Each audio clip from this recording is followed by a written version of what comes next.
بإسلامي وإيماني أضاء الكون وزمن بإسلامي وإيماني أضاء الكون وزمن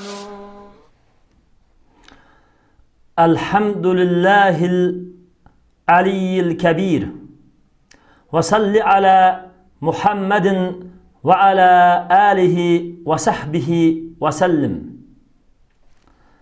Hürmetlik Müslüman kıyırındaşlarımız, Ramazan ayda biz ehmiyet birişki tigişlik emellerden birisi itikap. İtikap deganimiz Allah Subhanahu ve Taala bilen unusu ulpatlaşış. Allah Subhanahu ve Taala bilen ayrım sırrışış ve Allah Subhanahu ve Taala'ga yürükimiz, ruhimiz, vücudumuz bilen teslim buluş.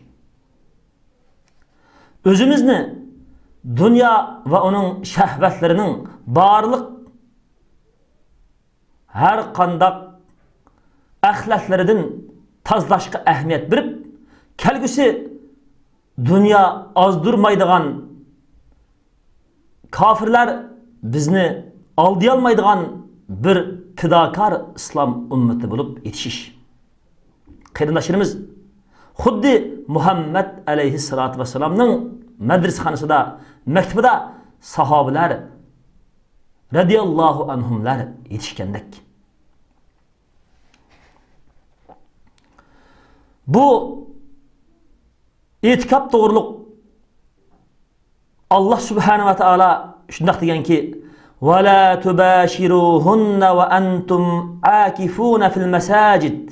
Sizlar ayollarga muboşirat qilmanglar. Ya'ni jima qilmanglar. Sizlar masjidlarda itikap qilib turgan holatinglarda degan. Mana bu itikap doğruluk Qur'oni Karimda bevosita kelgan oyat. Yine Allah Teala deganki: "Ve tahhira beytiye lit-taifina vel-akifina ve'r-ruk'is sucud."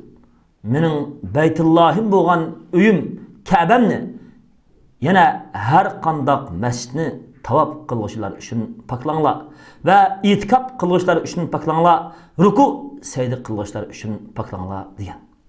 Qarindoshlarimiz, bizning bo'lapmi Uyg'ur musulmonlarimizning hozirgi biz turayotgan mush mezgillarda masjidlarini dinsizlar egallab Allohning so'zini zikr qilolmaydigan, Qur'on hadisni ixtiyoriy holatda tilovat qilolmaydigan, hattoki masjidlarda itikop qilib o'ltirish tugul Allah Subhanahu va Taoloning so'zlarini erkin da'vat yoki nasihat qilish va uning har qandaq taraflari bo'lgan suhbatlashish yoki bira islomiy ovozni haq adolati bilan chiqarish mumkin bo'lmaydigan bir holatda turibmiz qarindoshlarimiz. Shuning uchun biz Alloh taolaning mushu oyatiga amal qilib, biz shu Turkiston musulmonlarining, Uyg'ur musulmonlarimizning shu masjidlarini dinsizlarning qo'llaridan paklashga tirishchilik qilishimiz kerak.